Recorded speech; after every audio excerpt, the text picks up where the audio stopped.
শরিয়াহ ভিত্তিক ৫ ব্যাংকের শুনানি শেষে শেয়ার হোল্ডারদের আদালতে রিট। অন্যদিকে ব্যাংকের শাখায় গিয়ে আমানতকারীদের টাকা তুলতে না পারা, সব মিলে শেষ পর্যন্ত মার্জার বাস্তবায়ন হবে কিনা তা নিয়ে প্রশ্নের জন্ম। এমন অবস্থায় সব জল্পনা কল্পনা ছাপিয়ে ৫ শরিয়াহ ভিত্তিক ব্যাংক মার্জারে আরও এক ধাপ এগিয়ে গেল ব্যাংক খাত নিয়ন্ত্রক প্রতিষ্ঠানগুলো। ৩৫,০০০ কোটি টাকার মূলধন ধরা নতুন এই ব্রিজ ব্যাংকের প্রাথমিক মূলধন হিসেবে ২০,০০০ কোটি টাকা দিচ্ছে অর্থ মন্ত্রণালয়। এছাড়া আমানত বীমা ট্রাস্ট থেকে বাকি মূলধন যোগান দেওয়ার কথা রয়েছে। প্রাথমিক এই অর্থায়ন একীভূত প্রক্রিয়াকে দ্রুত এগিয়ে নিয়ে যাবে বলে মনে করে বাংলাদেশ ব্যাংক। আর্থিক সম্পৃক্ততার এই আশ্বাসটা যতক্ষণ পর্যন্ত সরকারের কাছ থেকে আমরা না পাচ্ছিলাম, আমরা বলতে পারছিলাম যে না, কালকেই এই গাড়ি স্টার্ট দিবে।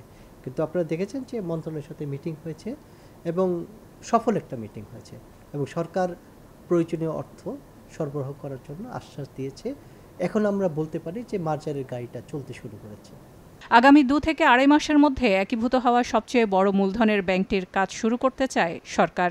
এর উপর কর্মকৌশল তৈরি করতে ওয়ার্কিং কমিটি করা হয়েছে। নতুন এই ব্রিজ ব্যাংকের নাম হতে পারে ইউনাইটেড ইসলামী ব্যাংক। অর্থ মন্ত্রণালয় বরাদ্দ দিলেও একীভূত করার আগে অনুমতি দেবে বাংলাদেশ ব্যাংক। এটা বাংলাদেশ ব্যাংক একটা ওয়ার্ক প্ল্যান করেছে ৫টা ব্যাংক, সেটা ওই দিন আমি আসার পরের দিন মিটিং করলাম। ইন প্রিন্সিপাল আমরা বলছি এটা করব। কোনো গ্রাহকের টাকা যেভাবেই রাখো, ডিপোজিট রাখো বা এফডিআর করে রাখো, এটা প্রতিশ্রুতিবদ্ধ, সবাই টাকা পাবে। তবে পিরিয়ডটা অনেকে যদি বহু কয়েক কোটি টাকা থাকে সেটা তো একদিনে দেওয়া যাবে না, সেটা নানা রকম মেকানিজম আছে, সেটা দেওয়া হয়েছে।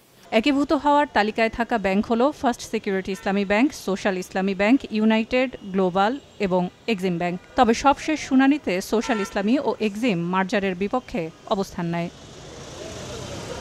সিলিয়া সুলতানা, সময় সংবাদ, ঢাকা।